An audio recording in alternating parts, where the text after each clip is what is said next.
A jena gati? Ali Bekim, a jena gati? Regjia, apo fillojmë me podcastin inshallah. Hajde, bismillahirrahmanirrahim. Çdo gjë është në rregull, mundemi me fillu edhe një emision i radhës.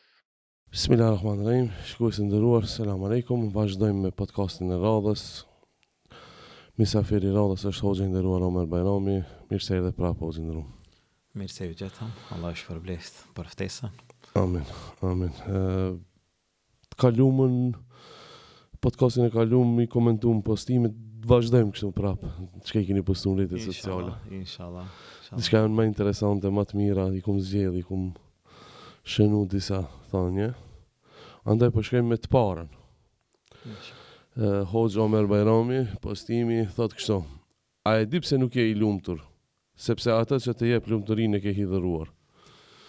Shkurt dhe thjesht. Bismillah, alhamdulillah, wassalatu wassalamu ala rasulillah.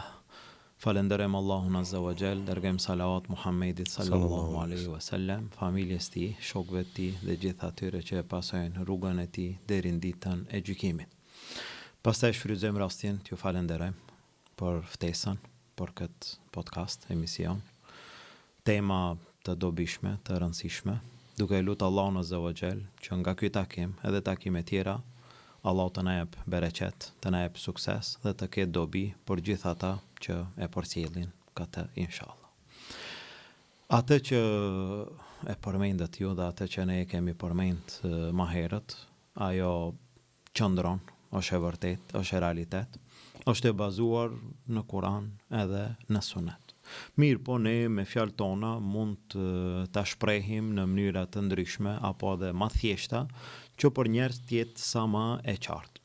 A e di pse nuk je i lumtur?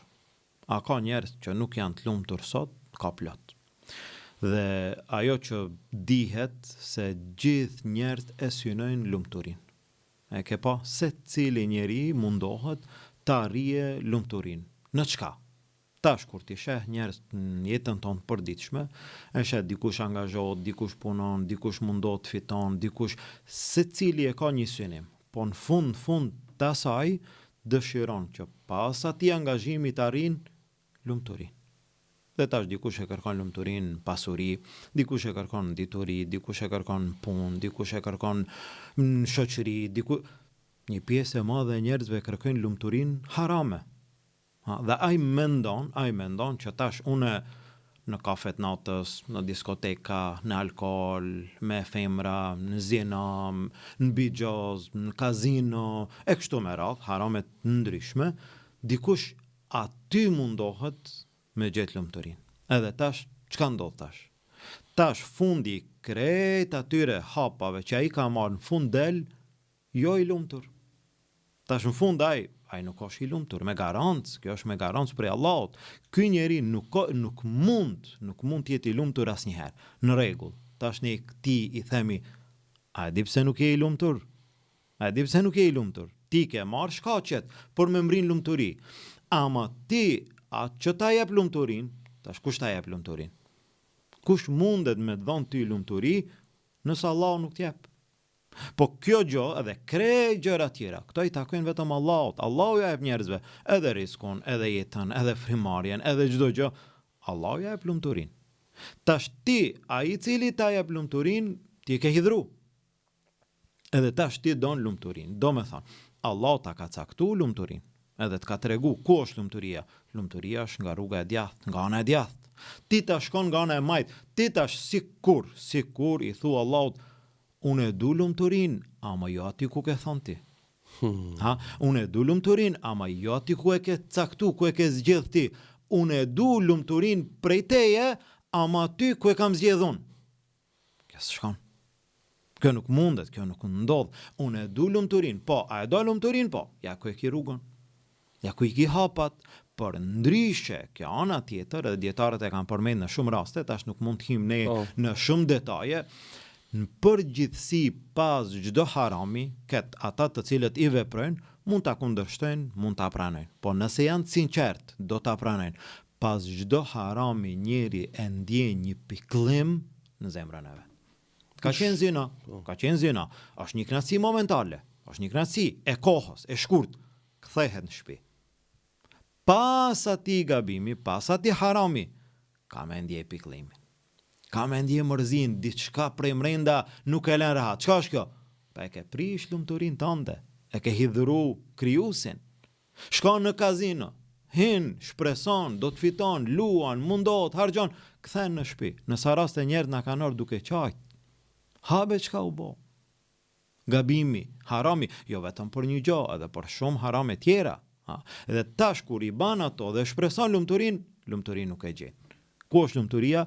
Unë do të përmendi vetëm dy argumente, mos gjerohem shumë, edhe të njërës anë, edhe të anës tjetër. Thot Allah në Kur'an, men amile salihan, min dhekarin au untha, wa hua mu'min, këto janë kushtet. Kush vepron veprat mira, këto janë kushtet. Kush vepron veprat mira, qoftë mashkull apo femër, nuk ka lidhje, edhe mashkull, edhe femër, me rëndësi me bo veprat mira. Wa huwa mu'min, dhe duke qenë musliman, falanuhyiyannahu hayatan tayyiba. Ne do t'i japim atij jetë të lumtur. Sa njerëz janë musliman, bëjnë punë të mira, ndoshta janë të varfër, ndoshta s'kan kushte, ndoshta janë të lumtur. Kjo është prej Allahut, kjo është me argument prej Allahut. Dhe ana tjetër, men a'rada an dhikri, kush ja kthen shpinën udhëzimit tim, librit tim, festime, men a'rada an dhikri fa inna lahu ma'ishatan danka. Ai cili ja kthen shpinën rrugës Allahut, udhëzimit Allahut dhe shkon nga ana tjetër, ai do ta ketë një jetë vështirë. Në dunja, kjo është për dunja. Ndërsa në ditën e gjykimit do del i verbër dhe do të ankohet Allah azza wa jall, ja Rab, unë në dunja kam qenë me sy, ti më ke ringjall pa sy. Unë në dunja kam shiku, në ahiret jam ringjall i verbër. Kale kedhalik. Kështu është gjendja. I ke harru argumentet Allahut, sot harrohesh prej Allahut. Kjo është edhe me rënda, edhe me madhja në ditën e gjykimit. Po në dunja ma'ishatan danka. Këtyre njerëzve ju takon një jetë e ngushtë, e vështirë, e pikëlluar, jo e rehatshme. Për çfarë arsye? Për arsye si ja ka kthy shpinën rrugës Allahut azza wa jall. Kjo ka të bëjë me atë që njeriu ka të bëjë me vetveten. Domethënë me atë që të takon ty. Ndodh se ne kemi pas raste dhe çdo herë kemi raste kur e shkruan ti një gjë ose e përshkruan një gjë ti, çdo herë mundohesh që e fjala që e thua të jetë e bazuar dikun. Dhe nuk është ashtu e thjesht. Po dikush thot mirë, atëherë pse musliman në filan vende vuajnë? Po vuajnë edhe nuk janë të lumtur. Atje nuk e kanë këtë, atje pse musliman në Gaza, do me thonë musliman në Gaza janë të lumtur? Jo, kjo nuk ka të bëj me atë që ka të bëj dikush me vetveten edhe rrugën që e ka zgjedh. Kjo është ai lumturia që jo kanë prish zullumqtarët. Jo kanë prish kriminalët, kjo është diçka tjetër mandej. Këtu është një temë tjetër. Fjala është pse nuk je i lumtur, se ke gabu rrugën. Edhe pse kanë prish zullumqtarët, prap gjejnë lumturi. E shisha një lajm, gjenocidi frik tash 200-300 martesa kishin ndodhur, domethënë pas gjenocidit. Ajo është veç ti largoj zullumin. Veç mos ju ban zullum, ata janë të lumtur. Me argumenti që u përmend. Ti veç mos ju ban, se normal ti kur janë mbyt fëmijët, janë mbyt familjen, ai nuk gjen lumturi në atë moment, ama hiqet ti zullumin tant. Ato të lumtur janë. Nesër ato ftyra kemi pa duke qesh, e duke buzëqesh. Ata janë të lumtur me çfarë? Me rrugën që e kanë. Ai i cili e zgjedh rrugën e Allahut, ai do të jetë i lumtur në dunja dhe në ahiret. Ai i cili ja kthen shpinën rrugës Allahut azza wa jall, atë që e sjell lumturinë e ka hidhruar. Dhe lumturinë nuk ka. Inshallah. Allah na bëf për të lumturve inshallah. Amin. Shkoj me postimin e radhës sot, ku keni thënë kështu, mundohu me Allahun të jesh një rob i mirë. Dhe çdo herë në jetë ruaje këtë dëshirë, ndërsa fjalët e njerëzve leri si gjethet në erë, se për të gjithë s'mund të jesh i mirë asnjëherë. Kjo është shumë e vërtetë. Se një knaus me njerëzit. Po. Këtu i kemi të dy aspekte. Të dikush që synon kënaqësinë e Allahut, edhe dikush që synon kënaqësinë e njerëzve. Ta synosh kënaqësinë e Allahut, ky është qëllimi kryesor, është qëllim i cili vlen dhe është qëllim i cili arrihet. Domethënë këto aspekte. Ta synosh kënaqësinë e njerëzve, është qëllim i cili nuk vlen. Dhe është qëllim i cili nuk arrihet. A ka arrit dikush? Megjithse normal, por neve do të jetë me rëndësi të arrim kënaqësinë e Allahut. Po ndonjëherë, jo çdo herë, po në disa raste duke u munduar të arrish kënaqësinë e Allahut, e humb një pjesë të kënaqësisë së njerëzve. Po megjithatë, besimtari e ka qëllim kryesor një gjë, të arrijë kënaqësinë e Allahut. Tash me kënaqësinë e Allahut Azza wa Jall, e ki parasysh hadithin që nëse Allahu dikande e don, pastaj Allah i thot Gjibrilit, o Gjibril, unë e du filanin, duaj edhe ti. Pastaj Gjibrili e porcjellat e te me lajket, e duan me lajket, ajo dashuri zbret në tokë. Po në tokë, këtë njeri e duan krejt? Jo, nuk e duan krejt. Këtë njeri e duan njerëz të mirë. Dhe ti e shes sot sa njerëz ka që ne ndoshta as nuk i kemi taku, as nuk i njohim prej sa afërmi, i njohim prej së largu, ama i duam. Edhe sa njerëz në botë sot i duan musliman, një numër i madh i muslimanëve i don njerëz të caktuar. Për çfarë arsye? Ka diçka aty. Ata janë njerëz, ai i cili synon kënaqësinë e Allahut. Ka mundësi që të arrin kënaqësinë e Allahut dhe të arrin kënaqësinë e njerëzve të mirë. Mirë po, nuk është qëllimi tek kënaqësia e njerëzve, qëllimi është tek kënaqësia e Allahut. Ndërsa fjalët e njerëzve nuk ndalen asnjëherë. Dhe nuk ka dikush i cili e ka arrit kënaqësinë e gjithë njerëzve. Apo nuk ka dikush i cili i ka shpëtuar fjalëve të njerëzve. Dhe ne shohim sot, shumë ti si një figurë, si një hoxh i cili jeton apo mundosh të kontribosh në një popull të vogël. Popull pak në numër për dallim për popujt apo vendet ku kanë miliona e miliona. Megjithse është numri i vogël, në këtë numër pak ti do të gjesh edhe lavdrata, edhe akuza, edhe fjalë, edhe çdo gjë. A mundesh me ik? S'mundesh me ik. Tashti nëse e lën atë që të takon, atë e cila duhet synot dhe merresh me këtë pjesën tjetër që të mundohesh njerëzve. Tu a bësh shefin, njerëz ti qetësosh, njerëz ti kënaqësh, këtë nuk e arrin asnjëherë. Dhe në fund çfarë? Dhe në fund fjalët atyre lej si gjethet në erë. Komplet, le ti merr era, le të ecin. Para një viti ka pas tjera fjalë, para 5 viteve ka pas tjera fjalë, fjalët vazhdojnë. Ti syno rrugën tënde. Dhe kjo është mënyra e pejgamberit sallallahu alaihi wasallam, i cili ka qenë njeriu më i mirë, jo i këtij ummeti, njeriu më i mirë që ka jetuar ndonjëherë. Njeri më të mirë në dunja, njerëzimi s'ka pa. Dhe njeri më të mirë nuk ka. A i ka shpëtu? A i ka shpëtu fjalëve të njerëzve? Jo. Nuk i ka shpëtu fjalëve të njerëzve. Edhe atë, dhe kjo të ngushllon, dhe kjo ta lehtëson, por derisa është akuzu ose është fajsu pejgamberi sallallahu alaihi wasallam, çka mbetet për tjerët? Fjalët e njerëzve nuk janë ndal edhe kundër atij. Ndërsa një poet arab ka thonë: "Wallahi law sahiba al-insanu Jibrila lam yaslam al-mar'u min qala wa min qila." Pashallah, njeriu me pas shok Gjibrilin a.s. Prap s'ka me shpëtu prej fjalëve të njerëzve. Me kanë rinë ti, me Gjibrilin a.s. Më thonë ti e mo, po njeriu më i mirë, pejgamberi sallallahu alaihi wasallam ka pas kontakt me Gjibrilin a.s. Megjithatë, nuk ka shpëtu prej fjalëve të njerëzve. Njerëz jo që nuk kanë fol për të tjerët, jo që nuk kanë fol për pejgambert Allahut, njerëzit janë ata që kanë shpif edhe për Allahun. Çka mbetet? Njerëz kanë shpif për krijuesin. Njerëz kanë thonë që Allahu ka fëmijë, Allahu ka bashorte. Njerëz i kanë përshkruajt Allahut azza wa jall cilësi të mangëta, cilësi që ndoshta në disa raste nuk ju përshkruan edhe njerëzve. Njerëz kanë fol kundër Allahut. Pas krejt kësaj, njeriu do të pret që mos flasin për te, njerëz do të flasin. Po nuk është problemi se njerëz do të flasin.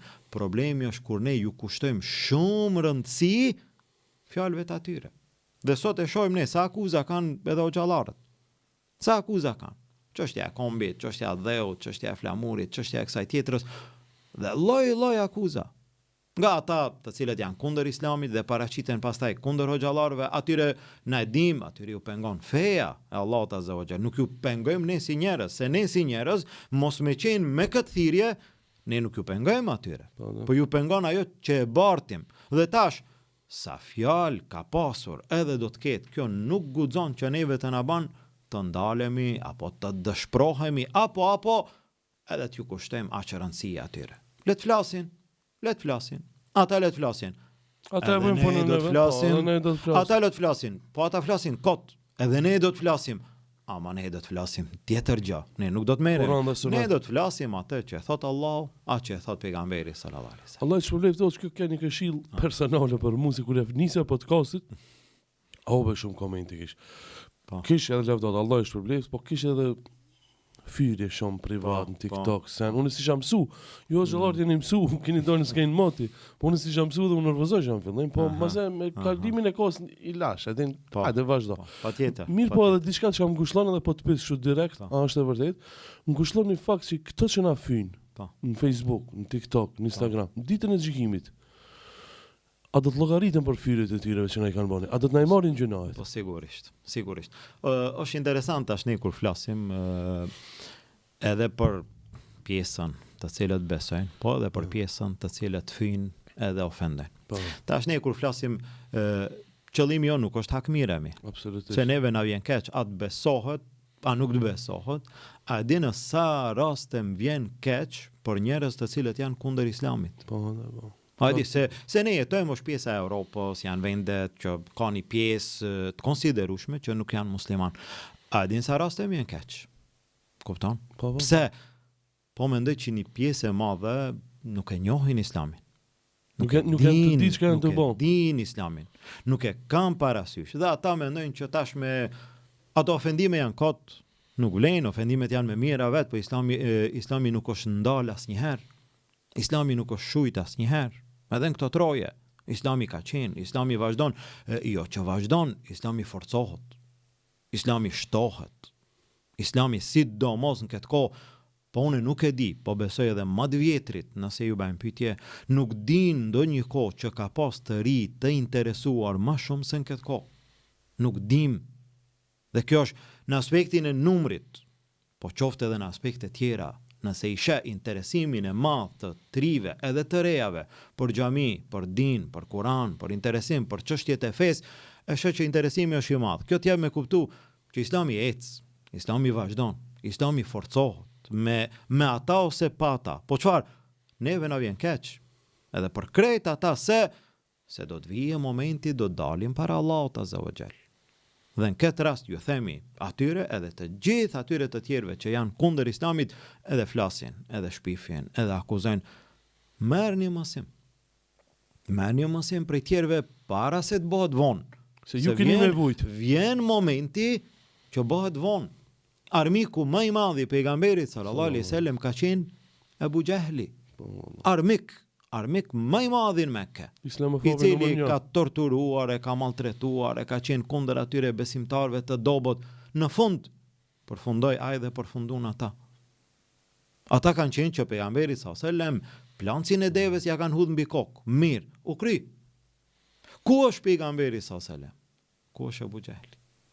Ata kanë qenë që e kanë përgjak Abdullah ibn Mesudin. Vdiqën të dytë, a kanë vdek të dytë? Të dy kanë vdek, edhe Abu Jahli, edhe Abdullah ibn Mesudi. Edhe Abu Lehebi, edhe Abu Bekri, krejt kanë vdek. Mirë, po ku janë? A ke dëgju dikan deri sot që e lavdron Abu Jahlin? A ke dëgju dikan që e lavdron Abu Lehebin? Por kundrazi, gjithë ummeti islam edhe në namazet e tyre e lexojnë tabbet yada Abi Lehabin wa tab. A ju po shtrofshin duart, qoftin në çmuar kush? Abu Lehebi, dhe ashtu qoftë. Për çfarë arsye? Për zullumin. E tash ka një pjesë e njerëzve këta të dobët. Abu Lehebi ka qenë pozit, Abu Jahli ka qenë njeri i nivelit të nalt, të ati vendi, të ati populli. Ti i dobët. Ti nuk i as një lloj pozite, as një lloj fuqie, as një lloj argumenti, as një lloj gjoje. Me çfarë mundohet me një status? Miskin. Mundohet TikTok atje me shpif ndonjë gjë. Mundohet me ndajt ndonjë video, na e shohim ndonjëherë, që ti ke fol 50 minuta, ai ndon 2 minuta, mundohet ty me ta bën një. Këta janë kurtha dopta. Janë lojra të thjeshta të iblisit. Kjo është ajo pal e dobët e mangot. A ju kushtohet rëndësi? Ju kushtohet rëndësi më shumë për atë aspektin që argumentet e islamit janë shumë, ju jeni të dobët. Se jo që luajnë ndonjë rol, nga se roli më i madh është roli i karvanit i cili ecë dhe nuk ndalet dhe vazhdimisht ngarkohet me ata që e duan Kur'anin edhe Sunetin. Elhamdulillah, ata të cilët kanë gabuar, bujrom. Bënë. Dera është hapur. Alhamdulillah. Dera është hapur për udhëzim, për pendim, për përmirësim deri kur? Deri para se të vjen vdekja. Në Pas momentin vdekjes, që vjen mo. vdekja, përfundon çdo gjë. Alhamdulillah. Shkoj me postimin e radhës, çdo ditë tjerët i përcjellim, por prap vdekjen e harrojmë. Çdo ditë na lëndon dynjaja, por prap atë e lakmojmë. La ilaha illallah. Shumë vdekje, sidomos është me rrjetet sociale, po marrim vesh i ka shumë vdekje. Çdo ditë. Çdo ditë valla, që sot një Çdo vllai ditë. seros, Po, Allah më po, po. shëroft. Amin, amin. Çdo ditë. Sot, dje, pardje. Normal, tash edhe njoftimet janë më të lehta për me kuptu, po nuk ka ditë që ne nuk e përcjellim dikant. Zakonisht vdekjet e njerëzve kanë dhënë mesazh. Zakonisht. Ka vdek dikush, kjo ka dhënë mesazh për tjerët, edhe ju tjerët mos u habitni shumë. Si janë të pa Mos u vdekshëm. habitni shumë, sa e shek ky i cili ka vdek ka qenë i ri. Ai tjetri që ka vdek ka qenë i shëndosh. Ai tjetri që ka vdek e kështu me radhë. Çdo ditë ne e përcjellim dikant. Prap në fund, kjo është interesante dhe kjo e tregon atë dobësinë ton, ose nga ana tjetër e tregon sa është shtuar lakmia pas dunjas. Sa jemi duke i dhënë rëndësi dunjas, aq shumë sa që vdekjet e përditshme nuk na bëjnë përshtypje fare. Dhe kjo është e keqe. Dhe ti habitesh. Shembull, në një familje, një familje ka rast vdekje. E përcjellë babën, e përcjellë nanën, e përcjellë vllaun, Allah i mëshiroft krejt. Në atë familje, ti e sheh që ka njerëz të cilët i thon vetes musliman. Tash nuk flas nëse nuk është musliman, ai është mandetim tjetër. Mirë po, ai i thot vetes musliman. Rast vdekje kin familje. E përcjell vareza, kryhet varrimi, ka një të pame, nesër ai vazhdon si ka qenë. A hiç nuk i lëm për shtypje fare vdekja që e ka pas në familje. Po e di çka nën kupton ajo? Ajo nën kupton që në atë shtëpinë tënde, ku je ti, në atë shtëpi, të njëjtën shtëpi, ka qenë vizit Melekul Mauti. A mendon? Do me thonë, në këtë shtëpi ka hi mrenda Meleku i vdekjes. Dhe ti ke qenë Qaty afër. Qaty afër. Allah ka caktu jo ti, ati tjetrit. Ama ti ke qenë qaty. Meleku i vdekjes, aty. Dhe kjo është interesant. Pastaj, bëhet larja e gjenazës. Ti jep mësim, e kthjell njeriu pak, por kujtohu pak. Bëhet qefinosja e gjenazës. Bëhet falja e gjenazës. Bëhet përcjellja e gjenazës deri te varrimi, njeriu mbulot me dhe. Krejt kjo, po kjo është një ders i madh. Kjo është një mësim i madh, më i madh se sa ne kur flasim, se ne flasim teori. Teoria çdo herë është më e lehtë se sa ajo e cila është praktik që duket. Po ti nuk e sheh. Ti e sheh që dikand e lëshon në tokë, e mbulon me dhe, edhe hiç nuk ndikon. Kjo tregon që zemrat janë problem. Këta zemra, një pjesë e këtyre zemrave janë të vdekura, një pjesë e tyre janë të smura, varësisht prej shkallës së tyre, mirë po, të ata të cilët nuk ndikon asgjë, kjo është shumë e rrezikshme. Dhe tash, ktheu kanë e dynjas. Një ditë në dynja ki dhimbje, një ditë në dynja ki lot, një ditë në dynja ki vaj, një ditë në dynja ki smundje, një ditë ki sprova. Edhe krahasoj të dyat. Ama kjo t'jep me kuptu, prej kandit tim, unë e shoh që e kemi marrë dunjon shumë serios. E kemi marrë dunjon tepër serios. Dhe shikoj njerëz, nëse ju prishet pak dunjaja, çfarë reagime kanë? A pak me prek në dunja? Reagimet janë të fuqishme, të ashpra. Çështja e dinit, andaj është e thjeshtë, secili e ka drejtimin e vet, secili e ka përgjegjësinë e vet dhe heshtje. Dhe kjo është e rrezikshme, kur dunja si jepet ka shumë rëndësi. Jo, mos më dhon rëndësi, se edhe na jetojmë, edhe na punojmë, edhe ne angazhohemi, edhe gjitha obligimet që i ka njerëz i kemi gjithë. Mirë, po jo, sa është e rëndësishme një darsëm sot. Kur një familje ka darsëm, sa i kushton rëndësi? Në gjitha aspektet. Ta cakton restoranin, ta cakton atë, ti blen ato, dhuratat, veshjet, gjitha gjëra që i takojnë do të mundot në maksimum, edhe nëse nuk i ka kushtet, ndoshta nuk i ka aq kushtet, ama do t'i merr gjitha sebepe që në fund as me ati del sa më mirë. Sa më perfekt. Po vdekje nëse ka, një të pamë, ke pas është me rëndësi e pamje. Njerë do t'i kushtojnë, kanë me ilon, me punë, me krejt, me gjitha gjërave, këto ma shumë janë adete, ma shumë janë tradita, nuk është fe, po është tradit, në rregull. Mirë po, gjithë këtyre ju ke kushtu rëndësi, vjen koha namazit nuk falesh, kjo t'jep me kuptu që janë ndru vendet. Dhe dunjaja është bëhe madhe për neve, ahireti është zbeh. Ndërsa ata gjenerata që ahireti ka qenë i madh, dunjaja është zbeh. Dunjaja ka qenë e vogël. Si që ka thonë Ibn Taymije, me sa më kujtohet, shfrytëzoje dunjan si atë gomarin që është shfrytëzon. Ki nevoj, shfrytëzoje. Ki nevoj, ajo është me rëndësi. Ama e shfrytëzon edhe kthehesh. Si atë vendin ku e prish abdesin, shfrytëzoje, është me rëndësi se duhet, nuk mundesh ti me jetu ndryshe. Shfrytëzoje, ama mos e ban kryesor. Mos e ban çështja më e rëndësishme është çajo. Nuk është më e rëndësishme. E tash dunjan shfrytëzoje. Shfrytëzoje është me rëndësi se me dunja fitohet ahireti. Nuk fitohet ahireti ndryshe, xheneti nuk fitohet ndryshe. Me dunja, ama mos e ban dunjan qëllimi kryesor. Prej këtij kondi për çdo ditë tjetër ti përcjellim. Për çdo ditë. Pra vdekjen e harrem. Kjo është interesante. A ke pa ndonjë gjë që dikush ta përkujton për ditë? A e haron? Nëse për ditë ta përkujton dikush, a e haron? Nuk e haron. Vdekjen për çdo ditë e shohim, pra në fund e harrem. Interesant kjo punë. Dhe kjo neve apo secilit që e synon kënaqësinë e Allahut, shpërblimin e Allahut, kjo do t'i jap një mesazh të rëndësishëm që ta ketë parasysh dhe të mundohet, jo mos jeton, të angazhohet krejt, mirë po mos ta harrojmë ahiretin. E vërtet. Allah na bëft të tillë. Amin. Shkoj me postimin e radhës. Jo çdo herë që nuk i kundërpërgjigjesh dikujt don të thotë që nuk ke mundësi ta bësh atë. Ka mundësi që nuk don të biesh në nivelin e tij. Domethënë, Po. Unë muj me të përgjigj. Po. Po s'po du me ra nivelin tanë, se si Ndodh kjo. Ndodh në shumë raste me mendi përgjigjesh. Kupton? Po. Që ndodh që dikush ka shkruar kundër teje, ka shkruar kundër meje, ose s'ka të bëjë me personin, ka të bëjë me ndonjë çështje, ka në rregull. Në disa raste ju përgjigjesh, ja kthen përgjigjen. Ama me hin realitet, me shkruajt, Sa të më analizu pak. A ja vlen, a nuk ja vlen. Jo çdo herë edhe çdo kujt i kthehet përgjigje. Nëse mbetesh çdo herë edhe çdo kujt mi kthy përgjigje, ne do të mbetemi shumë brapa në aspekte tjera.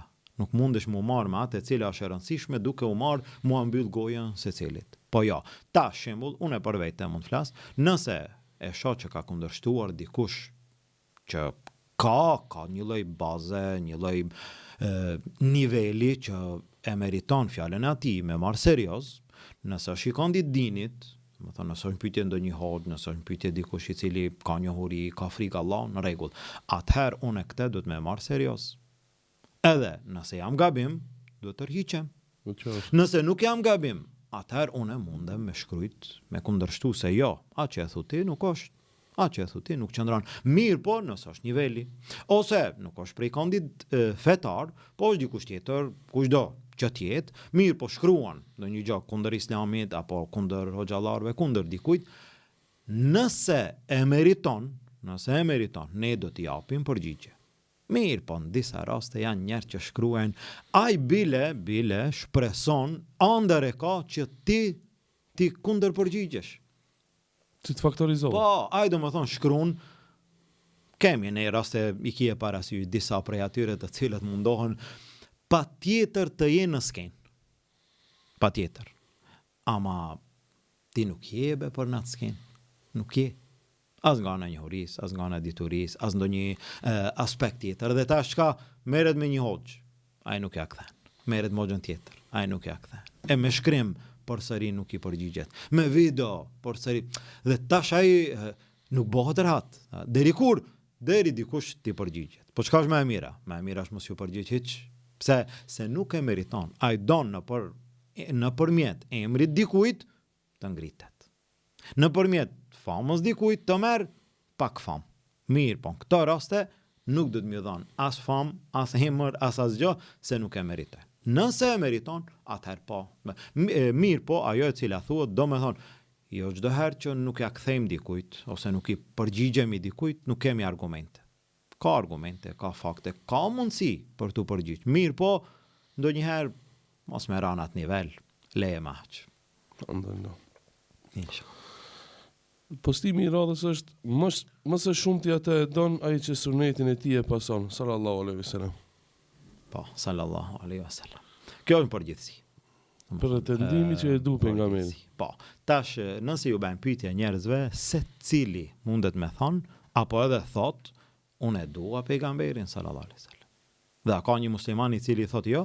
S'ka si. Se cili, bile mundet me thonë unë e du ma shumë se ti, kupton? Në rregull. Mirë, po kjo nuk ka ndonjë matse apo ndonjë peshore që ajde ne tash ta peshem. Mirë, po ka një provim. Ka një provim i cili e nxjerr në shesh atë pretendimin. Se ti thu që e don pejgamberin sallallahu alajhi wasallam. Mirë, atëherë ku jeti me sunetin e tij? Ku jeti me rrugën e tij? Ku jeti me pasimin e tij? Ata që e kanë dash më shumëti pejgamberin sallallahu alaihi wasallam janë sahabet. Sahabet e kanë dash më shumëti. Si kanë qenë sahabet në raport me sunetin e pejgamberit sallallahu alaihi wasallam. Dhe pastaj kthehu ti sot. Domethënë njerëz të cilët supozojnë, pretendojnë, thonë, ndoshta ne e duam pejgamberin sallallahu alaihi wasallam. Mirë, po pasimi i tyre nuk është pasimi i sunetit. Atëherë kjo nënkupton që nëse e don pejgamberin sallallahu alaihi wasallam, pasoj atë. Në çfarë? Në gjitha aspektet. Në çështjet e bindjes, në çështjet e besimit, në çështjet e ibadetit, në namazin, në agjërimin, në zakatin, në gjitha obligimet, në largimin nga të këqijat, në raport me familjen, në raport me rrethin, në raport me shoqërinë, në gjitha ato sjelljet e tij, derisa edhe në gjërat më të vogla. Derisa edhe në çdo çështje që ai e ka jetuar në aspektin e fesë. Jo në aspektin e dunjas, në aspektin e dunjas është diçka tjetër. Në aspektin e fesë, çdo gjë që pejgamberi sallallahu alaihi wasallam e ka thënë, e ka vepruar në aspektin e fesë, në këndin e fesë, ti duhet të jesh aty. Tash, a janë njerëz krejt barabart, gjithë ummeti janë barabart në pasim? Jo. Sa më shumë, ai i cili është më shumë në pasimin e pejgamberit sallallahu alaihi wasallam, ai e do më shumë. Sa më larg pasimit, ai e do më pak. E tash këtu kjo ta jep edhe një kundërshtim me atë pjesën apo me atë palën e bidatit. Domethënë ai i cili mendon se unë dua pejgamberin sallallahu alaihi wasallam, ama me bidate. Unë dua me bidate. Unë kur vjen ditëlindja e pejgamberit sallallahu alaihi wasallam, unë e festoj. Kur vjen hijreti i tij, unë e festoj. Kur vjen ndonjë natë e madhe që ndoshta nuk qëndron fare, unë e festoj. Dhe unë i baj gjitha këto se dua pejgamberin sallallahu alaihi wasallam. Ja. Këtu e ke gabuar rrugën. Dashuria e tij, pasimi i tij. Kështu tha Allah në Kur'an, "Qul in kuntum tuhibbuna Allaha fattabi'uni." Thua ju atyre, nëse ju e doni Allahun, pasojeni pejgamberin sallallahu alaihi wasallam. Më thonë edhe për Allah. Po, edhe nëse thua që e do Allahun, po, pasoj pejgamberin sallallahu alaihi wasallam. Ky është modeli. Dhe tash e shohim në këtë kohë e modernizimit, në këtë kohë e ndryshimeve të shumë aspekteve të dunjas, fillon në disa raste të modernizohet edhe çështja e fesë. Dhe shet ashtu njerëz të cilët mundon me përshtyt sunetin ama në forma tjera. Domethënë, nuk është suneti i pejgamberit sallallahu alajhi wasallam ti me lëshu një mjekër apo mi shkurtu ato teshat e tua apo çështja ushqimit, çështja e pijes, nuk është ky suneti. Suneti është dhe mundohet me pastaj me suneti është i madh. Edhe ne e themi atë, suneti është i madh. Nuk është suneti vetëm kjo, me pi ujë me dorën e djathtë, nuk është vetëm kjo, nuk është. Mirë po, është edhe kjo. Mëse në nçma. Nuk është vetëm kjo, ama është edhe kjo. Nuk është vetëm kjo, jo, nuk është në asnjëherë, megjithëse e ki parasysh tash kur ka një mënyrë tjetër të reagimit ose të kundërshtimit, mundohem me paraqit palën apo kundërshtarin në një anë, në një aspekt sa më të dobët. Mirë, po nuk është e vërtet. Unë nuk më ka ra as me dëgju, as me pa dikant i cili thot suneti i pejgamberit sallallahu alajhi wasallam është mjekra apo një gjë tjetër. Jo, prej sunetit. Sa suneti i madh, gjithë ajo jeta e besimtarit që duhet të jetë suneti, në mesin e atyre krejt suneteve është edhe kjo. Dhe tash ti e pason sunetin e pejgamberit sallallahu alajhi wasallam, po, në çfarë aspekte? Në gjitha aspektet. Dhe s'mundesh me thonë, këte mere, këte leje, këte zgjedhe, këte pranoje, këte kundërshtoje. Jo, gjitha ato, tash, sa emrin, është problemi jotë. Sa jenë në nivel të pasimit sunetit, pra po mirë, po kur është e keqja, kur e kundërshton. Se ndoshta unë s'mundem me imrive, unë e di, sunetet janë plot, unë e krejt sunetet, ndoshta s'muj me vepru, ama me kundërshtu një sunet, ja. Thonë me kundërshtu, as njëherë. A ndoshta di sa muj me ilon, se s'muj me imbri, ndoshta është dobësia ime, ndoshta e kështu me radhë, kjo është në rregull. Ama me thonë kundër, një fjalë kundër sunetit, kjo nuk pa. Kjo nuk qëndron, kjo nuk na takon. Por atë, ai i cili sa më shumë ne këtu jemi në garë, gjithë umat janë në garë, gjithë muslimanët janë në garë. Sa më afër pasimit sunetit, sa më shumë pasimit sunetit. Ku jemi në raport? Dikush është më para në garë, dikush është më mbrapa. Mirë, po së paku mos të jemi nga ata që e kundërshtojmë sunetin, nga ana tjetër e ngrisim dhe e lavdërojmë bidatin. Dhe pastaj tash, jo be, mjekra nuk është kur gjo, ajo nuk është kur gjo, kjo tjetra nuk është kur gjo. Mirë po, ama me festu një gjo. Po si u bo kjo me madhe? Si u bo kjo? Edhe nëse e thu që kjo është e thjesht, kjo ka argument. Po si u bo kjo tjetra, që s'ka fare argument. Atëherë do më thonë, e shet që kujt edhe si kushtot rëndësi. Jo, a e don pejgamberin sallallahu alajhi wasallam? Po, pasimi i tij. Jo vetëm në këto gjëra, që prapë mos kesh kuptohet, po në gjitha aspektet. Në gjitha aspektet. Pasimi atij që ne e kemi model, e kemi shembull në çfarë aspekti? Në krejt aspektet që ka të bëjë me çështjen e fesë. Çështjen e dunjas, pastaj është e jotja. Mirë, po në çështjen e fesë, pasimi i modelit. Allahu e dërgoi uswatun hasane. Shembulli më i mirë. A është pasimi. Sa e pason, aq edhe e don pejgamberin sallallahu alaihi wasallam. Shkojmë ne me postimin e radhës, ku keni shkruar kështu: sjelljen e vërtetë të njerëzve do ta kuptosh atëherë kur ata nuk kanë nevojë për ty, se përderisa kanë nevojë për ty, të gjithë do të sillen mirë ndaj teje. Kjo është shumë e vërtetë, fatkeqësisht. Fatkeqësisht. Edhe është realitet që në disa raste, apo ndoshta në shumë raste, njerëz nuk mundesh me i kuptu tamam natyrën që janë. Pse? Për shkak të ndonjë nevoje, ndonjë interesi, sidomos ata të cilët kanë fuqi, ata të cilët kanë pozit, ata të cilët kanë pasuri të madhe, ata të cilët kanë ndonjë post e kështu me radhë, ata s'mund t'i njohin njerëzit. Nuk i nje. Ti njerëz nuk i nje. Pse? Por ti krejt be janë të mirë. Krejt janë të mirë. Pse? Kanë nevojë për ti. Në momentin që s'kanë nevojë për ti, atëherë fillon mu njoftu. Atëherë ti njoftohesh me njerëzit. E ata të cilët nuk kanë këto lloj të kategorive që janë të tjerët, ata të cilët janë njerëz të thjesht, njerëz normal me një standard mesatar, ata i njohin njerëzit më mirë. Mirë, po ata ndodh në raste të caktuara. Dhe kjo ndodh me neve, dhe me mua, dhe me ty, dhe me secilin, dhe por derisa dikush ka nevojë për ty, a sillet keq? Por derisa dikush ka ndonjë interes, a sillet keq? A është me ti.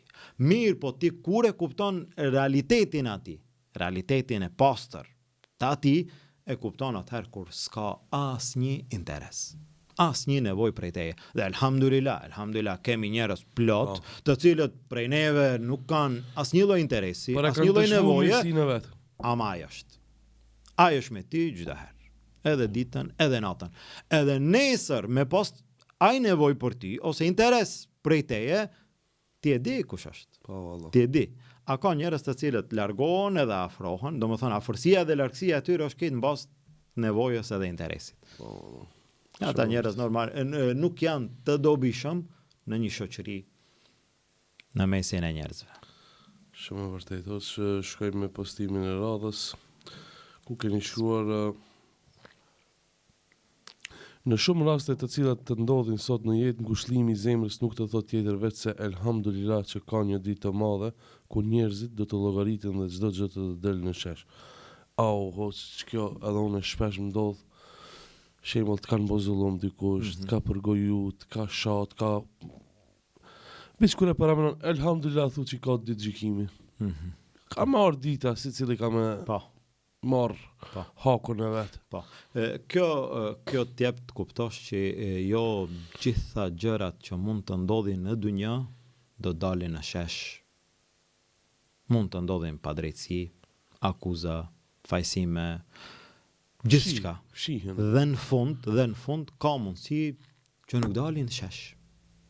Dhe ti e di, domethënë, ti je ai i fajsuari. Bile dhe krime të rënda. Po, deri në shkallën më të lartë, domethënë. Prej fjalëve, prej një shpifje, deri në vrasjet e mëdha. Tamam? Mirë po. Ti mund t'jesh ajo pala e dëmtuar. Ti mund t'jesh pala e akuzuar. Ti mund t'jesh pala e fajsuar. A do dalin krejt? A do sqarohen? Se e ke pa, në shumë raste do vije dita. Do dalin në shesh. Po, në disa raste ndodh vjen dita edhe kuptohet që filani s'pas ka qenë gabim. Këta që e kanë akuzu vjen dita. Po në disa raste nuk vjen dita hiç. S'vjen dita hiç. Domethënë ajo dita që ti shfajsohesh nuk vjen në dunja. E çka duhet me bë tash? Them elhamdulillah. Elhamdulillah. Ka një ditë madhe. Se ti në dunja është shumë e lehtë. Ndoshta ti mban dam, unë s'jam gjendje me ta kthy. Ndoshta ti mban pa drejtësi, unë s'jam gjendje me ta kthy. Ndoshta ti m'akuzon, shpif, e mrandon, po unë s'jam gjendje me ta kthy. Ndoshta ka shumë njerëz, sidomos neve apo njerëz të cilët janë publik, ka shumë raste që njerëz flasin. Dhe ti si e në gjendje me ja kthy krejtve. As nuk mundesh mu marrë me krejt, as nuk mundesh për çdo gjë ti me dal me mbrojt vetveten ose me shfajsu vetveten. Dhe në fund çfarë? Alhamdulillah. Ka një ditë madhe, megjithse disa gjëra kuptohen në dunja. Kuptohen në dunja. Vjen momenti, ndoshta kalon një vit, dikush ty të ka ofendu, të ka randu, të ka bën ndonjë dam, ka mendu që ti je, ka mendu, ose i kanë marrë informatat e gabume, ka mendu kundër teje, pas një kohë kupton, jo vëlla, nuk është e vërtet. Nuk ka qenë ashtu, po si ka qenë ndryshe, vjen edhe thot ma ban halal. Po. A u kri? U kri, elhamdulillah. Ne raste të tilla kemi plot.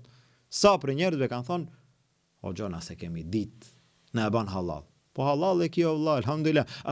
A di pse? Se unë e kam ditë që ju se keni ditë. Unë e kam ditë. Pa, unë e kam ditë, do më thonë se ti ke marrë informata prej anëve të cilët kanë fjalë të kota dhe nuk kanë të argumentuar asgjë, dhe ti e ndiku prej atyre muhabeteve dhe në atë frymën e zhurmës ke marrë pjesë. Mirë, po e ke kuptu, elhamdulillah, ne e ban halal. Halal e ki. Kjo ndodh, po nuk ndodh çdo herë. Në disa raste ndodh që dikush i ban krejt këto edhe në fund kur nuk thot ma ban halal. Kur? Dhe ndoshta vjen vdekja dhe ai vdes edhe ti vdes pa lyp falje asnjëherë. Dhe ai vdes me mendimin që ti ke qenë gabim. Tamam? Ti vdes me mendimin që ai ka qenë gabim. Dhe në fund, elhamdulillah, ka një ditë madhe. Ka ahiret. Elhamdulillah, nëse unë jam gabim, ka ahiret.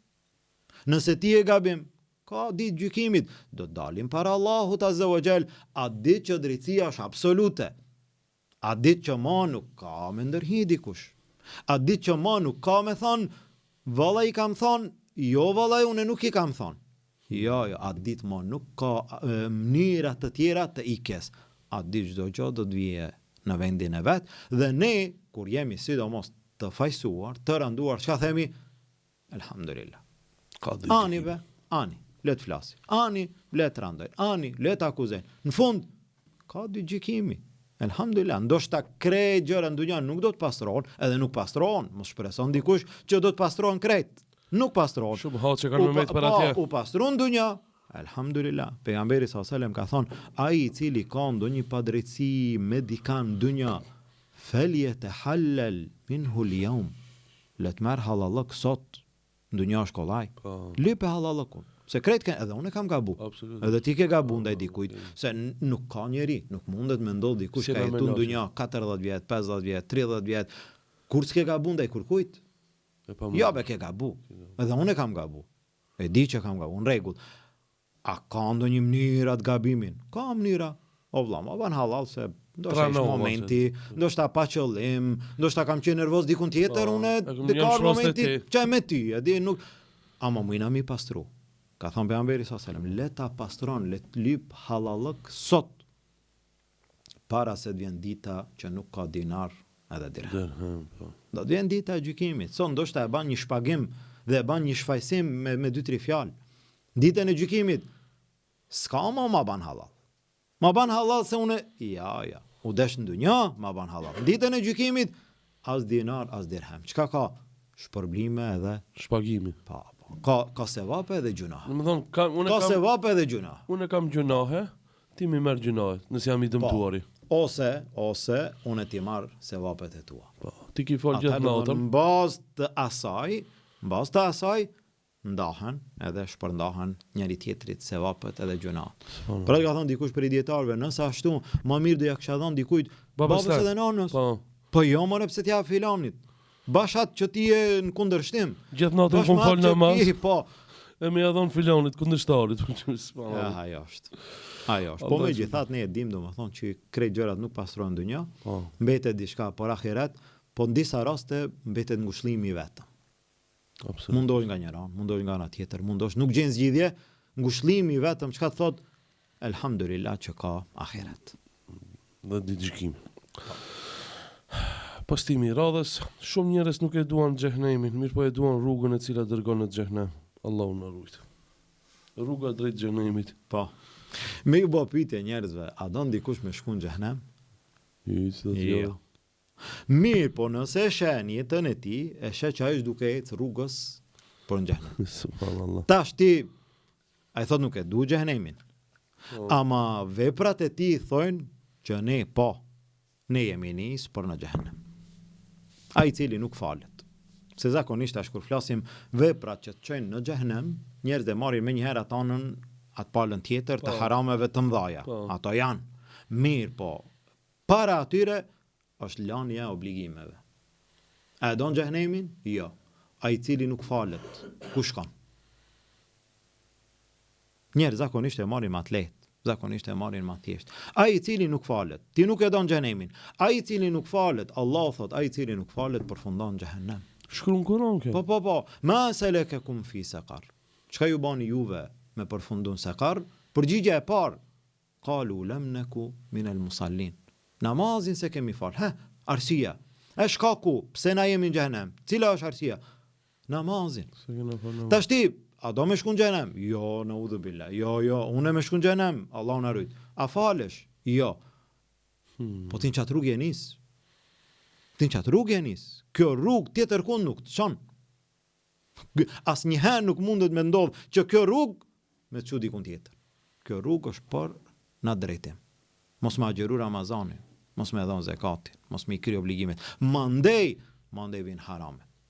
Me vjedhje, me zina, me bigjoz, me kamat, me alkool, me kritkëqijat. Unë nuk e du xhehenemin, ama ti vetë se je duke mri. Ti në qatë rrugë je, përveç nëse kthehesh mbrapa. Nëse e merr një rrugë në autoban, e merr një rrugë ti për një vend, edhe a shembull po themi tash ti e nis prej shku për në Prishtinë, edhe ti je në autoban. Edhe thu jo, unë nuk du me shku në Prishtinë. Po ti ku don me shku? Jo, valla unë du. O valla, ti kjo rrugë në Prishtinë çon, nuk çon tjetër kund. Jo, unë nuk du. Po nëse s'do me shku në Prishtinë, kthehu be valla. Jo, unë edhe po vazhdoj, edhe s'du me mri në Prishtinë ke me mri. Ose ki gajle, Prishtinë ke me mri. A nëse nuk do me mri, kthehu. E keqja është ndonjëherë që haramet, këqijat, gabimet janë njëjtë si në autoban që s'ki ku me kthi. Do të me pas shumë kujdes. Mos me randu vetveten, mos më u boj mvarur prit këqijave, aq shumë s'mundesh mu kthi. Atëherë është keq, ndoshta shumë larg do të më mri, mu kthi dikun. Para duhet shumë kujdes. Ai i cili nuk e do xhehenemin, duhet të kujdeset nga rruga e cila çon në xhehenem. Ka shumë prej njerëzve të cilët janë të këtij lloji. Xhehenemi nuk e dun. E dun rrugën e xhehenemit. Ama në atë rrugë dojnë me mrin xhenet. Allah na ruaj nga xhenemi. Amin. E qartë e thjesht, alhamdulillah. Ishte një përgjigje, një fjalim shumë i mirë. Më pëlqeu. Shkoj me postimin e radhës. Çka më pëlqen se është pak konkrete. Edin Hajri inshallah. Me atë trup që ti sot po bën reklam, nesër atë në varr krimba do të hanë. Nesër do të kalvesh, do të bësh dhe e mirë ati që nuk e praktikon këtë fe. Se edhe nëse sot ti nuk e do shamin, dije se nesër do të mbulohesh me qefin. Këto janë realitete. Në pëlqin, s'na pëlqin realitete. Po. Trupi jot më leo pak Pa. një 2-3 fjalë ti tham, si koment i kësoj poezisë tonë, thënjes tonë. Po do se me rim. Ka sa dush reklamau, shumë mirë e kisë qeru, domethënë. Ai trup një ditë kanë me hongër krimat. Edhe nuk ka larg ajo. Po. Apo kupton në momenti vdekja 50-60 vet. Kështu që mirë është me reflektu me këtë thonë, nuk është mirë më njerë mu qua është ka tha hoxha. S'ta, hoxha e tha realitetin. Edhe për të mirën e tënde. Apo po kupton. Urdhë që. Po. Me atë trup që ti sot po ban reklam. Une nuk e di ndonjë kohë që ka ndodhur ndonjëherë ti kushtohet më shumë rëndësi trupit, anës fizike, se sa në këtë kohë. Pamja sot për shumë njerëz është çështja kryesore. Diskutimi i trupit për shumë njerëz sot është çështje tepër e rëndësishme. Ndërsa nëse analizon, njerëz janë çaty.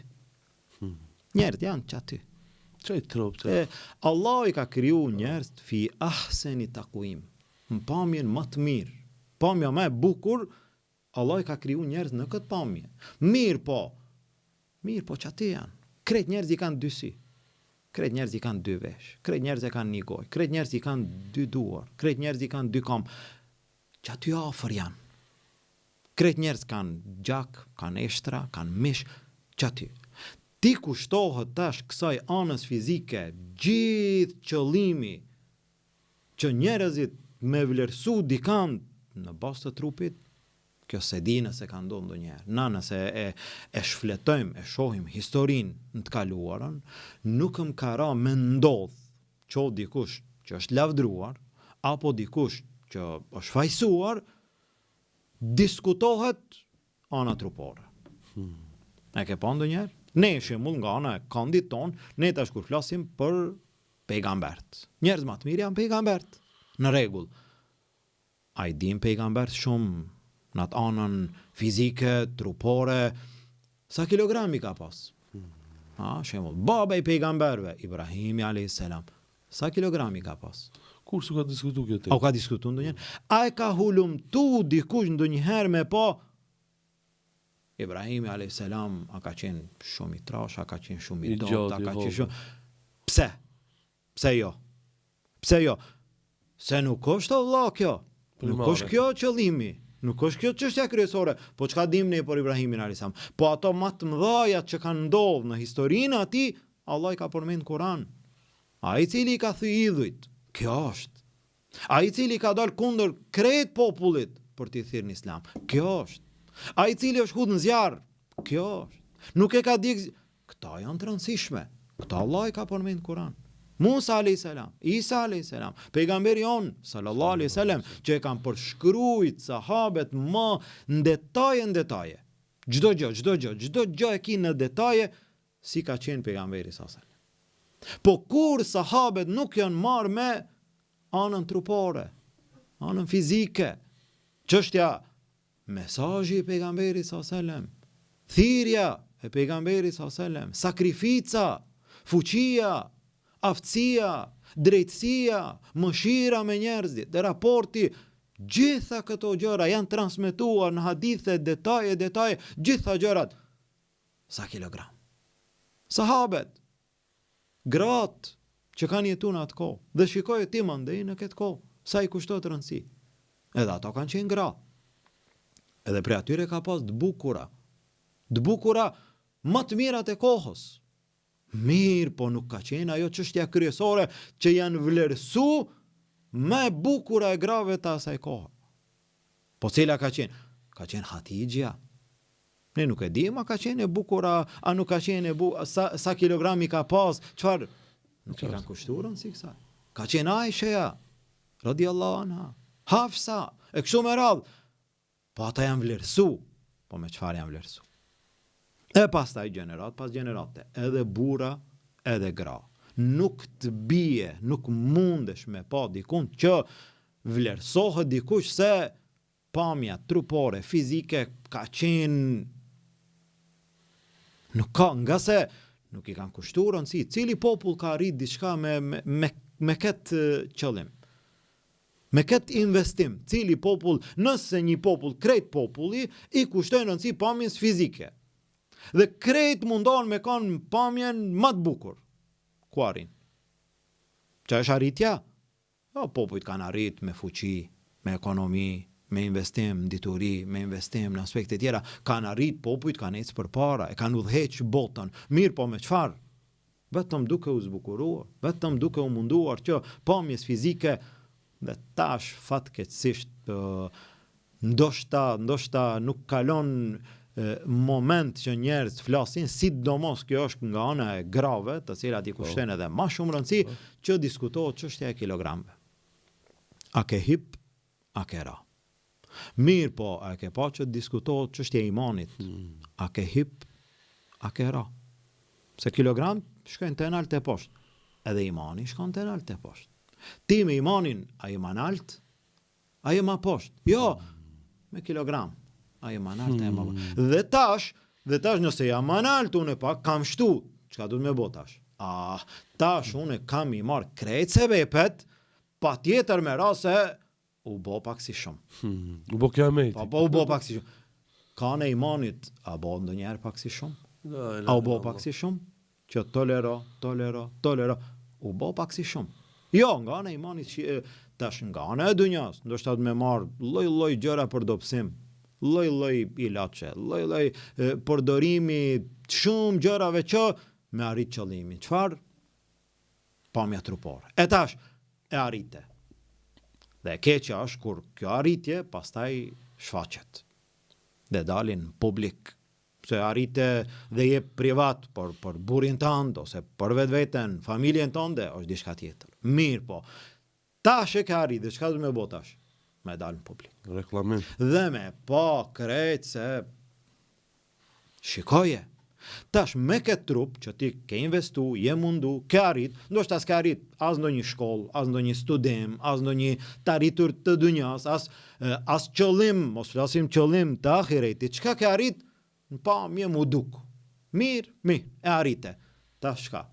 Tash me shfaq në publik. Dhe njerë do të shohin. Sa sy e shohin, a gjunah e ka. Dhe kjo është e rrezikshme. Për para një femër, edhe nëse ka dal, lakuricin e saj, sa njerëz kanë mujt me e pa? Pak, po. Shembull, ka dal në rrugë, prej një vendi një vend tjetër, e lakuricuar, si në këtë stilin tash, dëzbuluar, del prej një vendi një vend tjetër, sa sy e shohin?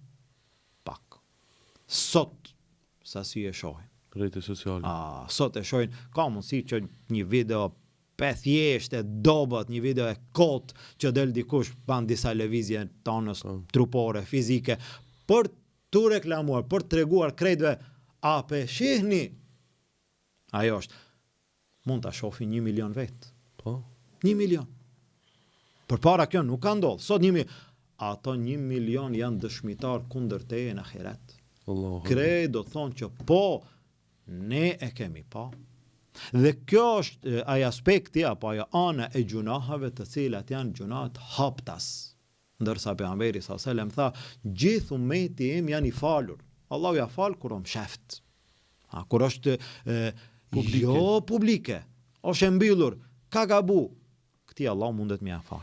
Pse se këti s'paku i ka ardhur marrë, nuk ka dalme, me ndiku edhe të tjerët që ta bëjnë gjunahun ati. Tha gjithë ummeti im janë të falur, illa përveç, janë një grup që Allah nuk ja fal. Kush janë këta? Ata që dalin haptas. E këta që dalin haptas, me foto, me video, po edhe njëtën e përditshme në mesin e njerëzve, gjunahu është i madh, gjunahu është i rrezikshëm. Në rregull, i bën e krejt. E arrite trupin, e arrite pamjen. Edhe famën me reklam. Pan njerëzit, të lavdruan njerëzit, ti shkruajtën 1000 komente. Komente, i arrite krejt. Vjen momenti edhe vdiqe. Erdë momenti. Këtë e di edhe ti edhe une. Realitet. Edhe ajo që del, edhe ajo e di. Erdë momenti vdiqe. Cila është veshja e parë? Peshja e parë është qefini. As me ndonjë firmë, as ndonjë brand, as ndonjë emër, as ndonjë kualitet, një qefini thjesht. I ba. Dhe pastaj, qaj trupi që ti ke menduar se me atë po arrin ndonjë gjë, do ta hajnë krimbat në varr. Çka do të mbetet? Do të mbeten veprat, do të mbeten sevapet, apo do të mbeten gjunahet. Andaj ne me këtë mesazh kemi dashur që t'ju themi, ki kujdes, se ma trup që ti ban reklam, ky është fundi. Krimat. Ki kujdes. A trup mbuloje për hir të Allahut azza wa jall, jo për njerëzit, jo për që flasim ne mund flasim, mund mos flasim, nuk ka. Për hir të Allahut azza wa jall, mbuloje atë trup, mbuloje atë pamje, atë bukuri, atë çdo gjë që ta ka dhënë Allahu, ruaje për atë që i takon. Atij që i takon, dhe jo çdo kujt tjetër. Ruaje për hir të Allahut azza wa jall, nga se një ditë do të pendohet. Një ditë njeriu do të pendohet për gjitha këto gjuna që i ka shkaktuar dhe në fund e sheh që nuk ka fituar asgjë. Përveç se gjuna ndaj Allahut, hidhrim ndaj Allahut dhe në fund dënimin e Allahut, Allahu na ruaj. Hoxha Allah që përbleft, se di pse kam një parandjen që pasi ta dëgjojnë këtë këshill nga zemra që e dhove ti, shumë vajzat të cilët janë ekspozuar dhe ta praktikojnë, do të mbulohen Inshallah, ne shpresojmë qëllimi jon edhe kur shkruajmë, edhe kur flasim, është vetëm për të mirë. Vetëm për hir të Allahut që ta përcjellim atë e cila është më e mira. Nga se ua duam të mira njerëzve, nuk duam një gjë që ne e posedojmë, e kemi nga argumentet e fesë Allahut ta mbajmë vetëm për vete. Unë përderisa e di një gjë, duhet me ta thonë edhe ty, edhe atij tjetrit, edhe krejt atyre tjerëve që sot mos vije momenti që nesër bëhet vonë. Po inshallah. Alhamdulillah. Shkojmë me postimin e 10. I kam 13 postime për këtë podcast. Nëse ke probleme me të gjithë njerëzit, dije se ke problem serioz me vetveten.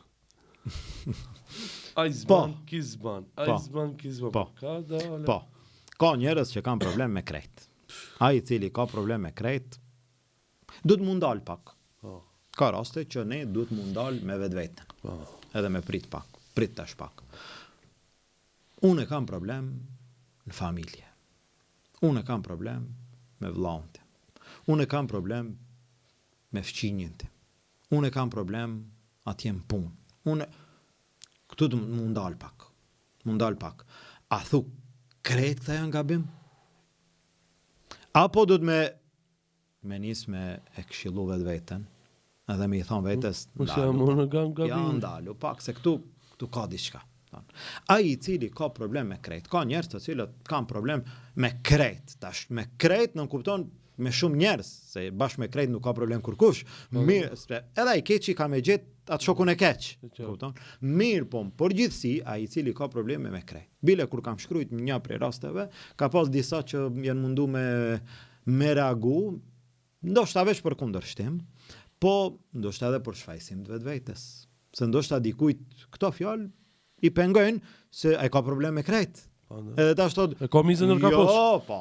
Nuk do me thonë nëse ki problem me krejt, ti mund t'jesh mirë, ki problem me krejt. Po si mund t'jesh mirë? Po pejgamberi sallallahu alaihi wasallam. Të shihet tash argumentin. Dhe kjo është e keqja kur në disa raste njerëz mundon o xhallarëve me ju tregu ders, me ju tregu fe, me ju tregu gjëra që nuk janë kompetent. Kupton? Pejgamberi sallallahu alaihi wasallam ka pas problem me krejt? Ja. Pejgamberi sallallahu alaihi wasallam ka pas problem me krejt njerëz të këqij. Me idhujtar, me njerëz. Dhe atë jo problem, po i ka thirrja e pejgamberit sallallahu alaihi wasallam ka qenë problem për ata. Mirë, po në raport të anës së dunjas, si është quajtur pejgamberi sallallahu alaihi wasallam para se t'i thirrë në Islam? El Emin. Kush e ka quajtur? Besniku i mirë. Kush e ka quajtur? Idhujtarët e kanë quajtur besnik. Për çfarë arsye? Pa s'ka pas problem me kërkant. Me asnjë nuk ka pas pejgamberi sallallahu alaihi wasallam problem në aspekt dunjas. Kur i ka thirrë në Islam, atëherë është diçka tjetër. Tash ti nëse ki problem me dikant se e ke thirrë në Islam, kjo është në rregull. Mirë, po ne këtu nuk flasim për atë aspekt. Ne këtu flasim nëse ti ki problem me krejt njerëz për gjërat dunjas, për gjërat kota, dhe ai i cili është problematik. Ka tipat njerëzve, ashtu e ka tipin, ashtu është lloji. Mu përgja me ki. Ai është magnet i problemeve. Ai gjen probleme, edhe aty ku s'ka problem, ai e gjen. Edhe aty ku nuk ka, ai e shkakton. Ai ja ban çaren, e ban si e ban, ta nxjerr një problem. Po ku e gjete be vëlla, ai e gjen. Dhe kështu ndodhi, e ki parasysh, ndodhi në kohën e Musait a.s. Një person i cili kish pas problem me dikant. Sot, Musa a.s. e ndihmoj. Po nesër, i njëjti person pra problem me dikant. Po që kjo është? Kjo është. Ti djet, ju kape me filanin. Që unë i familjes, ndihmova. Po sot, prap sot me dikant tjetër. Këtu ka diçka. Ja, çka i tha Musa a.s. Inneke legawijum mubin. Ti problematik, o vlla, ti zboshra, ti unë sot me ndihmu, ti nesër prap. Se ti çaj lloj tipi. Ai i cili ka problem me krejt njerëz, ka problem me vetveten. Çka do të më bë? Rri pak në shtëpi tënde, rri pak me vetveten, fillo analizoj pak punët e tua ku i ki, gjendjen tënde, fillo pak me fajsu vetveten, edhe fillo me korrigju vetveten, që mos me pas problem me krejt, dhe me i pastru raportet me njerëzit, se nuk është e mundshme dikush të vështirë është me ndodh dikush të ketë problem me krejt, edhe në fund ai të jetë në drejt. Postimi i radhës është kjo në ka kap ketëve këto Facebook-ashve, Instagramit e keni shkru kështu. Sot më shumë njerëzit mundohen të tregojnë të tjerëve se janë duke u kënaqur në jetë, se sa që mundohen të jenë të kënaqur në të vërtetë. Kjo është probleme. Është jeta publike e njerëzve edhe shfaqja e të mirave publikisht. Megjithse a janë, a nuk janë, a është mande një temë tjetër. Do me thonë, jo çdoherë ashtu si duket, ashtu është. Së është ashtu. Mirë, po sot njerëz, një pjesë e madhe, ndoshta jo krejt, një pjesë e madhe e njerëzve e kanë shumë me rëndësi, me shumë më ju tregu tjerëve se unë jam mirë. Edhe nëse s'jam qaq mirë.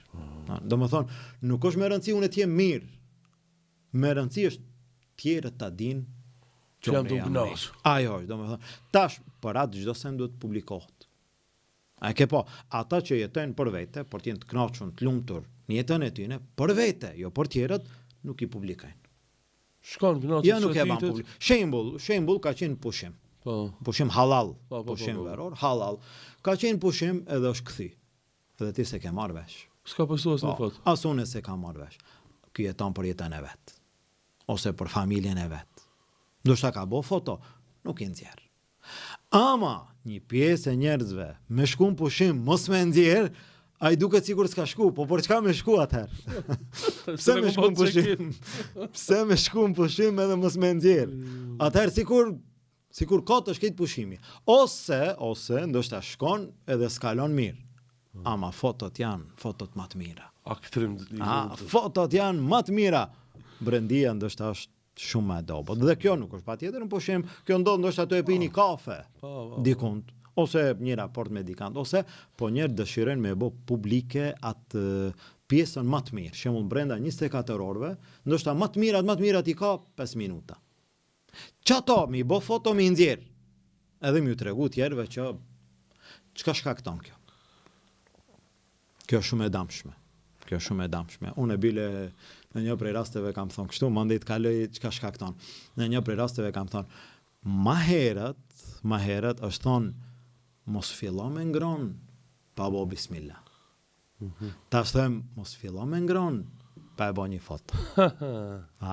Dhe kjo është ajo rëndësia kujt edhe sa i kushtohet. Mirë, çka shkakton kjo? Për mendimin tim, kjo shkakton shumë dëm. Për çfarë arsye? Jo krejt njerëz e kanë jetën e tillë. Jo krejt njerëz.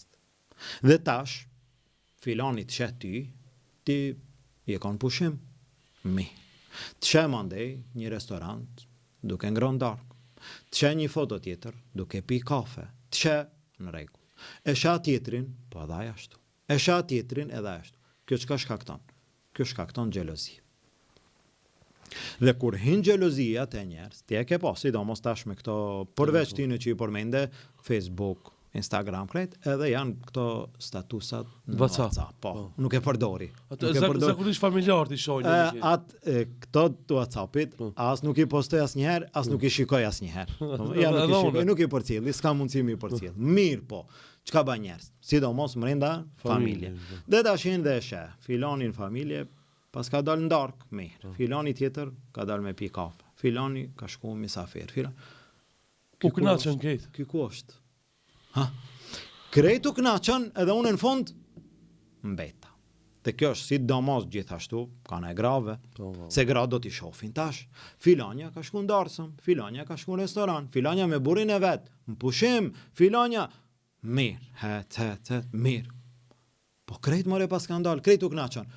Unë ku jam? Valla unë në shtëpi që tu bo buk. Ose tu laj, tu fshi. Kjo çka shkakton? Pik tu starton problemi. Fillon xhelozia një herë nga ana tjetër, se s'mundesh me mbri, tjerët këtë janë mirë, unë s'jam mirë, s'mundesh me mbri. Fillon xhelozia edhe fillojnë problemet. Fillojnë problemet me njëri tjetrin. Xhelozia çka shkakton? Xhelozia shumë e rrezikshme.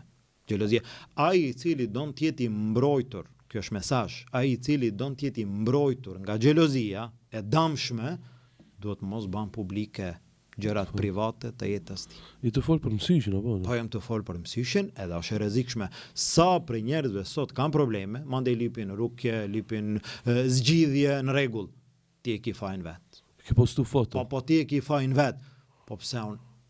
Po ti ke nxit me njerëz me xhelozu. Ti ke nxit. Ndoshta dikush s'don me xhelozu, se s'ka kur gjë. Ti me qëllim. Lutem mësina çtu trego rrezikun e mësishit. Ka thonë pejgamberi sallallahu alajhi wasallam apo që mësishi e varrosni, do të thonë deri në vdekje. Deri në vdekje. Do çfarë rrezik mundet me kon postimi fotografive. Unë mendoj që ka shumë raste edhe të problemeve fizike. Jo shpirtërore. Mos flasim shpirtërore. Problemeve të fizike. Mendoj që ka fëmijë që nuk flasin, nuk munden me fol mirë. Shkaku i mësishit. Në qartë po. Pse krejt familja sytë.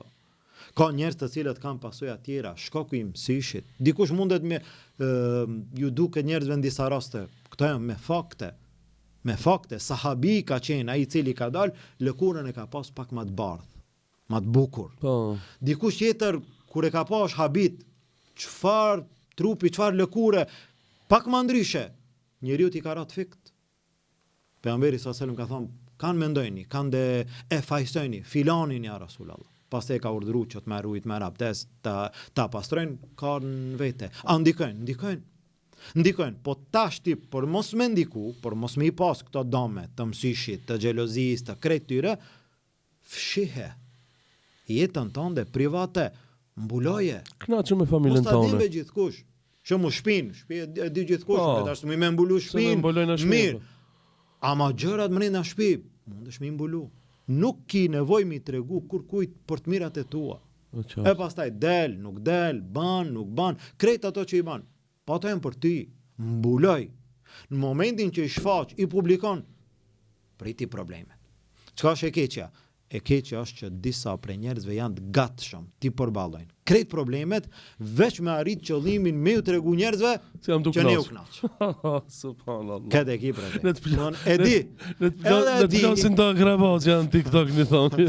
Po, edhe e di që mundet me ndodh, me pas pasoja, ose me ju tregu, do më thoni pale që, edhe mendimi tjetër i atyne që i ka i natë, me ju tregu që po. Ti plasi disa zemra, disa që kime arrit, kime plas vetën tënde. A rrezikun më të madh kime pa vet. Por atë ai i cili është i mençur, dhe ai i cili di gjërat tamam si duhet, mundot me mbulu. Edhe nëse i ka punë pak më mirë, mirë elhamdulillah. Elhamdulillah, një mesatare, jo me shfaq shumë. Momentin që shfaqet shumë, vinë edhe probleme. Allah na rujt. Amin. Postimi i fundit që kitë stakfurlan pak më kesh, si që shish formalizu, si thënje, po është edhe për të qarë kjo, dhe më thonë, kështu keni postu.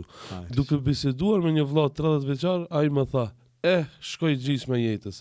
Thash, subhanallah, kush të ka garantuar o vëlla se do të jetoj 60 vite? Për fat të ketë shpresa e gjatë ekziston, të shumicës e njerëzve, ndërsa ajo është një pengesë e madhe e praktikimit të punëve të mira. Shkoj gjysë e jetës. Po. Kjo Ai barem 30, ne jena pak më shumë ka 40. më shumë se gjisa. Më shumë Më se shku me mendimin ati. Po. Ama ja. Fatkeqësisht kjo është ai mendimi se ka kohë. Edhe kjo është e damshme. Për imanin është e damshme. Mendimi se ka kohë.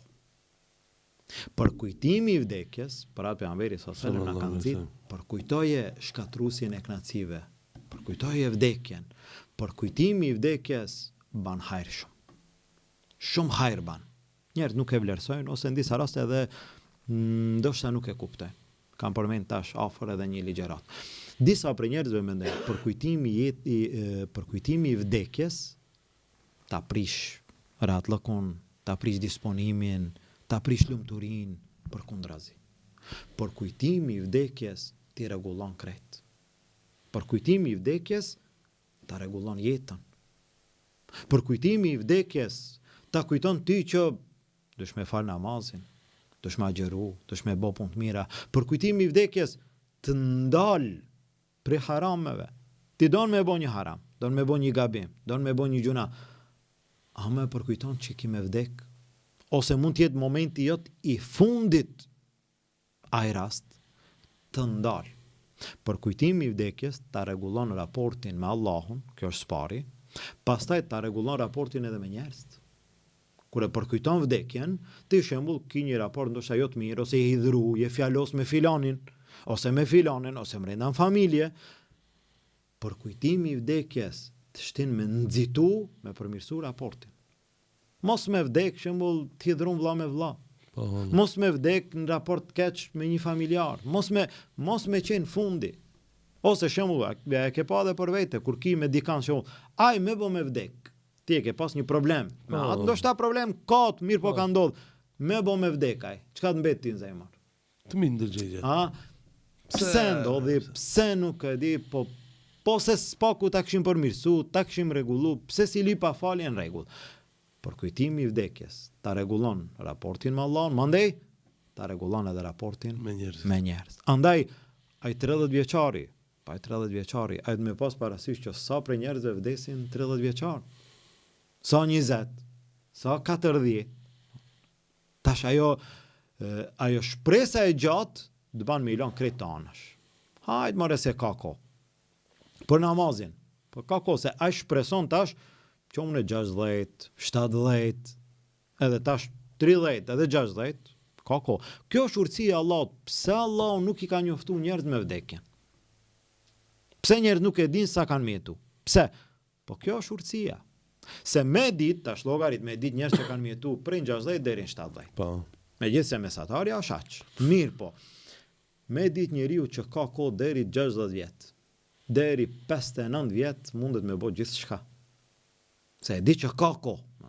Allah e ka lënë me këtë urtësi, e ka lënë sekret që askush nuk e di. Ki kujdes. Se ndoshta 60, ama ndoshta edhe 30. E shpresa e gjatë është e rrezikshme.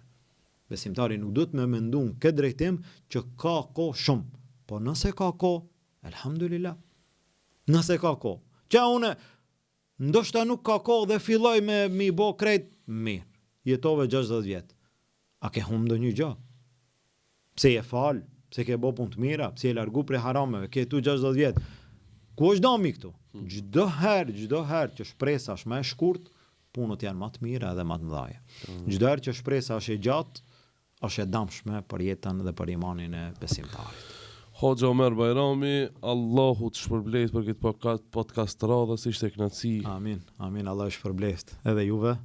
Dashtë Allah të ketë dobi, të ketë hajr. Inshallah, ja Rab. Allah të na jep spari sinqeritet në zemrat tona, e pastaj edhe sukses, edhe bereqet, edhe ndikim në zemrat e tjerëve. Amin. Allah çdo herë në punë të mira edhe në hajr të na bashkon. Amin. Shikues të nderuar, ky pra ishte hoxha jonë i nderuar, Omer Bajrami, shifemi javën e ardhshme.